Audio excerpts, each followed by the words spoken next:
One time, I heard somebody say that Lakota language and other native languages bring everything together, that it makes us connected to everything, to the earth, to all life.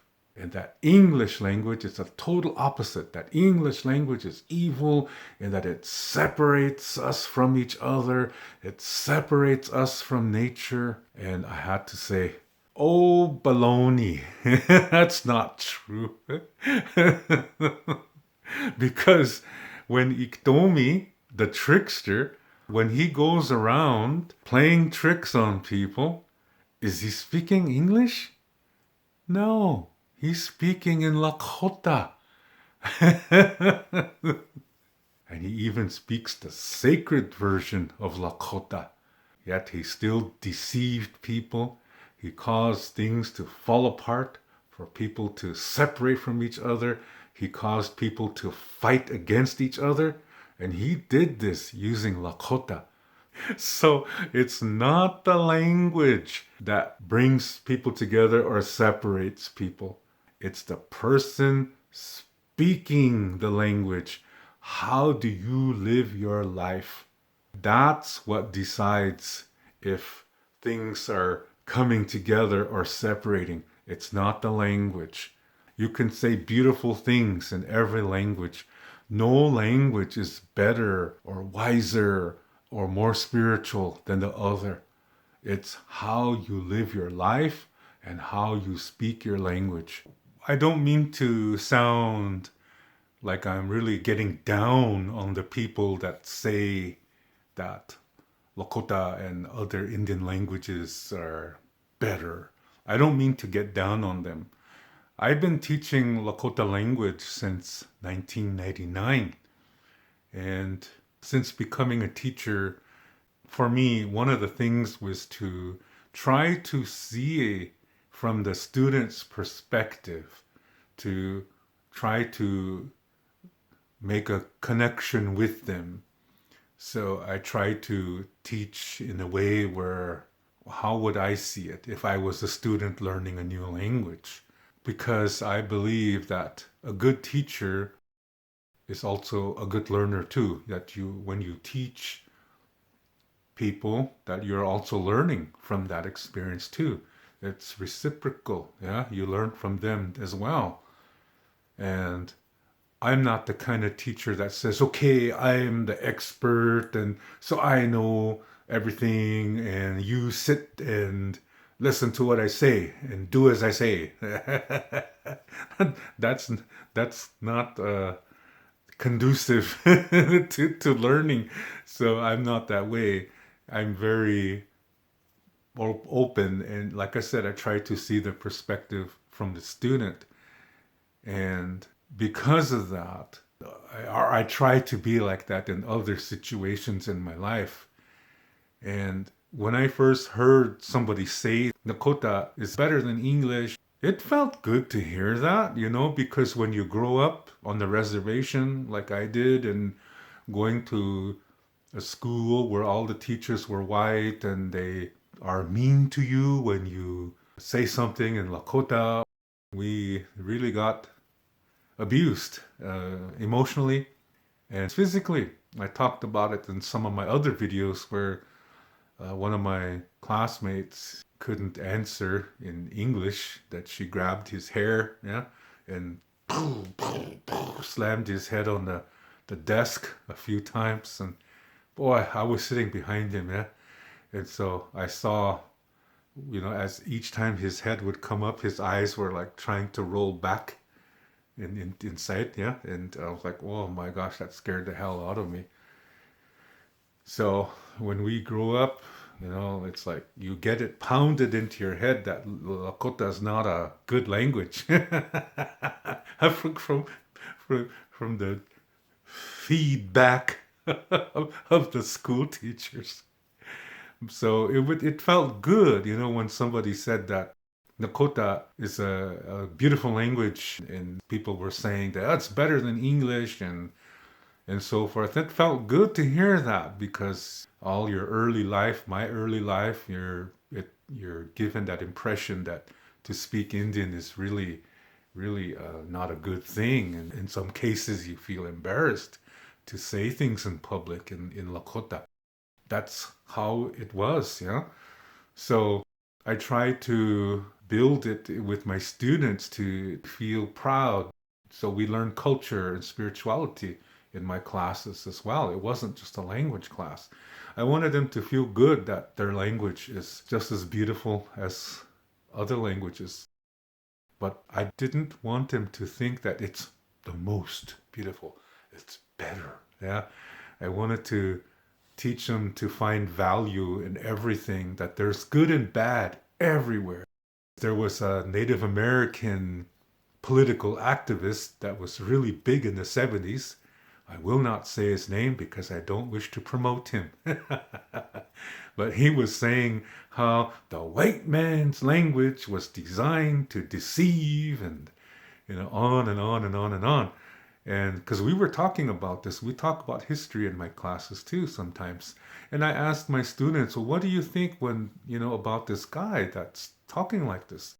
And my student, I won't say her name out of respect, but she said, well, didn't Iktomi do the same thing? Good answer. So they know that it's not the language. Yeah, it's the person who's speaking that language, how they are speaking it. And this political activist, he's Lakota, and what he was doing is tearing people apart. He wants people to be separate from each other because of skin color. And that's racism. And I wanted my students to see beyond that. Yeah, so it was a really nice how my student answered. I was very proud. I'm always proud of my students. So that's said it all. Yeah, that's what Iktomi did. That he went around deceiving people. And Iktomi, see, he was a counselor to the Wakantranka, this organization that I mentioned earlier. He was not one of them, but he was so wise, and he had a different name. He wasn't called Iktomi at that time, and he was known as Ksa, and he was a counselor, and he gave really good advice, because a lot of times the Wakantranka people, they couldn't come to a decision on something, so then they would ask him, what do you think? And he would give them an answer, and they would go like, wow, okay, that's really the best advice we ever heard. And so then they would go with it. And as a result, our word for wisdom is woksape. And you hear that name ksa in the word woksape.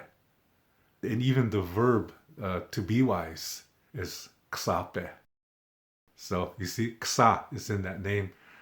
And so in the beginning, he was really a very wise person. And then he did something selfish and foolish and became the trickster. So he still teaches wisdom, but through difficulty. Yeah. So he's not a bad guy, but the difficulty comes with you if you listen and follow his advice as Iktomi.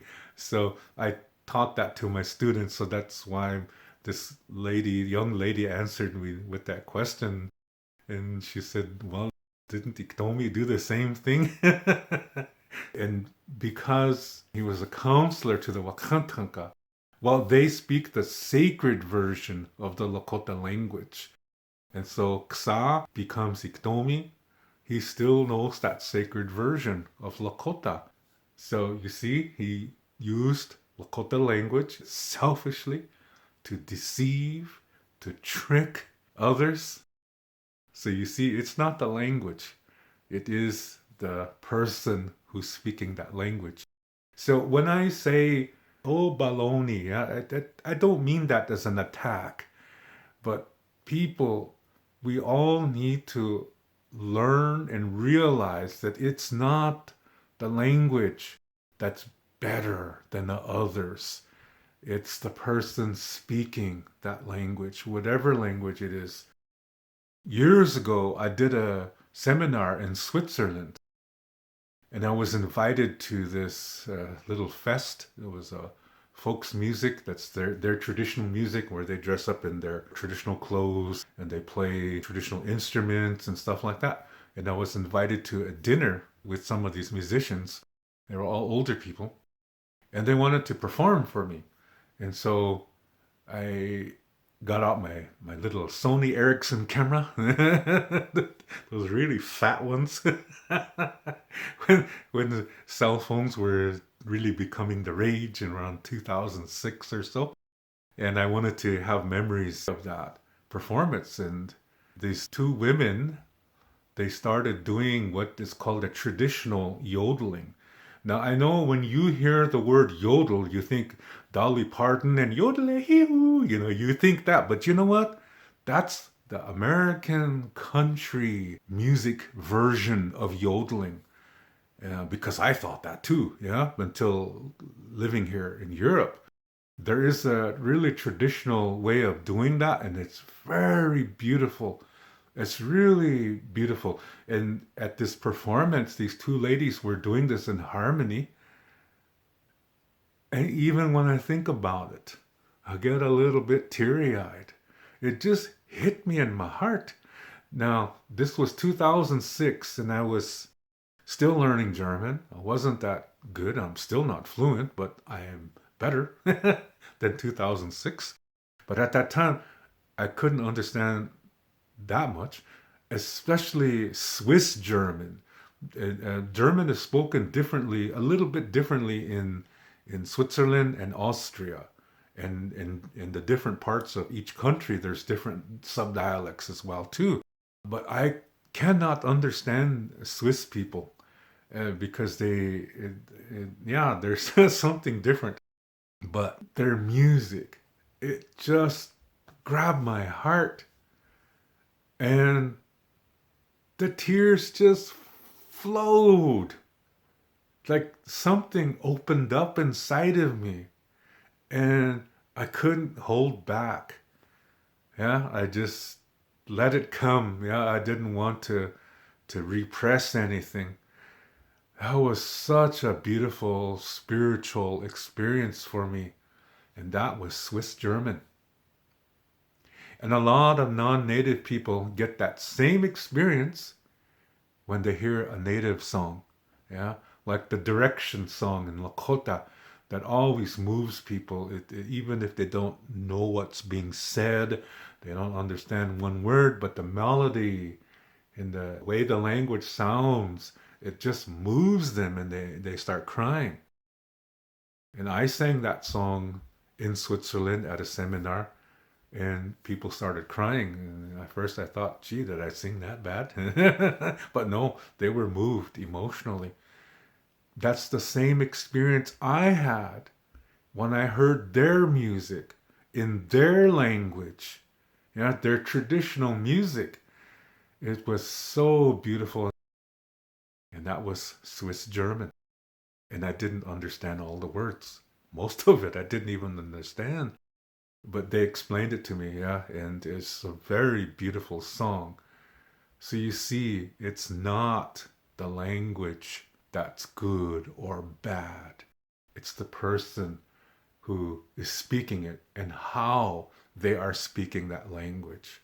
So I really feel this is important because it, even to say that, that there's good and bad everywhere, that it's the person and not the language, that idea brings people together too. So when I was there in Switzerland having that experience, it joined me to them. It wasn't my language, it wasn't my culture, but the music, it joined me to them.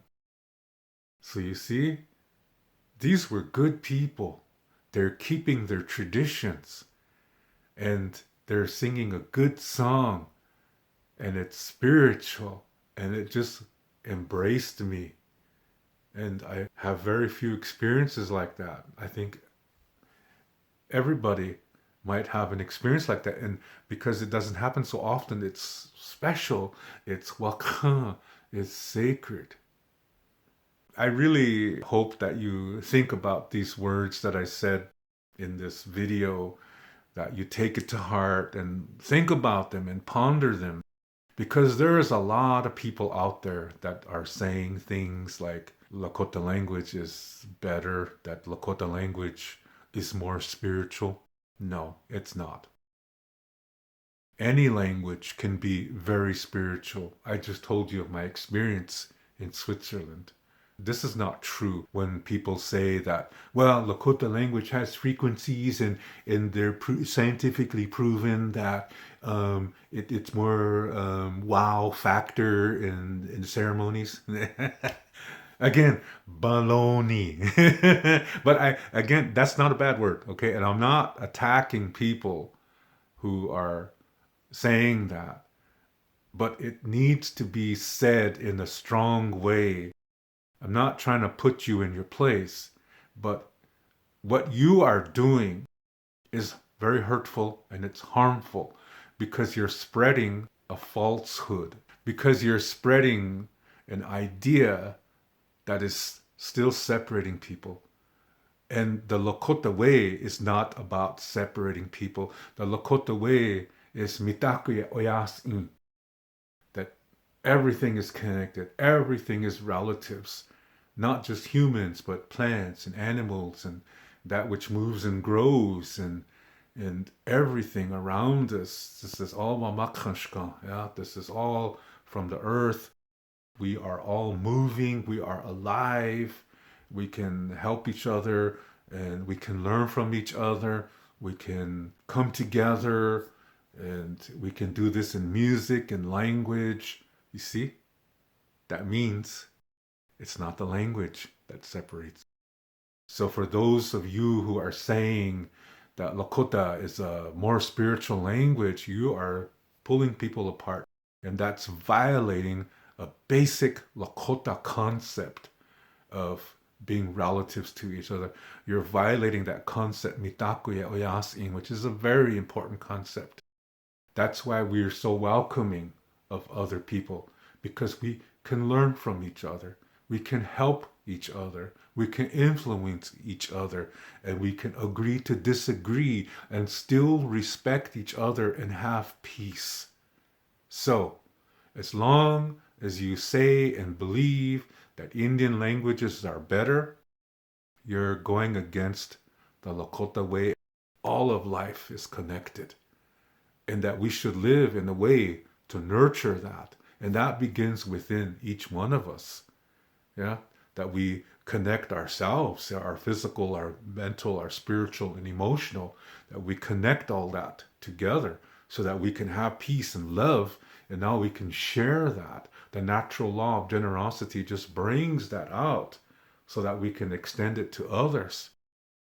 So when a person says that one language is better or more spiritual than another, well, that's putting like this.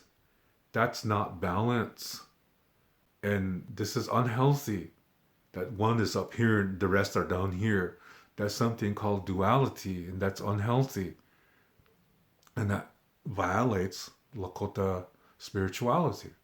So to make this into a learning experience, to transform something, yeah, to transform this unhealthy idea that one culture's language is more special than the rest. This is unhealthy. But we can learn from that to show respect to all. But it all begins within here, that we have to respect ourselves. So this means that when somebody says that, when somebody says one language is more spiritual and better than all the rest, that's a reflection of what's going on inside of them. That there's something unhealthy inside of them, because a healthy person would not say this. Yeah, and then to try to say, well, it's been scientifically proven. That's something called fallacy. Yeah, to use a fallacy. This is called an appeal to authority fallacy. Lawyers use this all the time. as when they're trying to protect people who committed a crime by trying to make it look like it's the victim's fault. And who is behind that? Iktomi, the trickster. He's the guy who's behind these fallacies that appeal to authority, and there's a bunch of them. So whenever you hear that, yeah, when somebody says, "Oh, this is better than this," and that's coming from Iktomi, yeah, that's a Iktomi way of thinking, and Iktomi is also a teacher.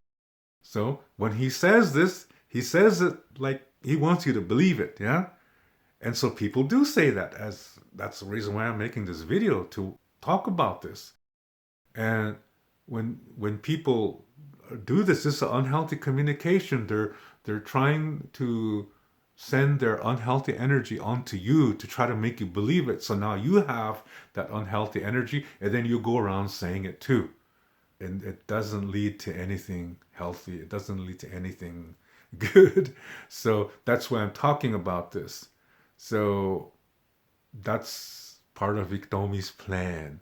Do you want to be a part of Iktomi's plan? Or would you rather learn from that? And that's why I'm making this video, so that we can learn from this, that it's unhealthy. And now I give you the reasons why it's unhealthy. And now we can learn from that and use that concept so that when we meet somebody who is from a different culture, that we take the time to know that person, because they might become a good friend, or maybe not. But you will never know if you just judge them because their skin color is different, or their culture is different, or their language is not as good as the Indian language. See? That's all unhealthy thinking there. So you see, it's not the language that's good or bad. It's not the language that brings people together or separates people. It's the person who is speaking it and how they are speaking that language. You can say beautiful things in every language. No language is better or wiser or more spiritual than the other.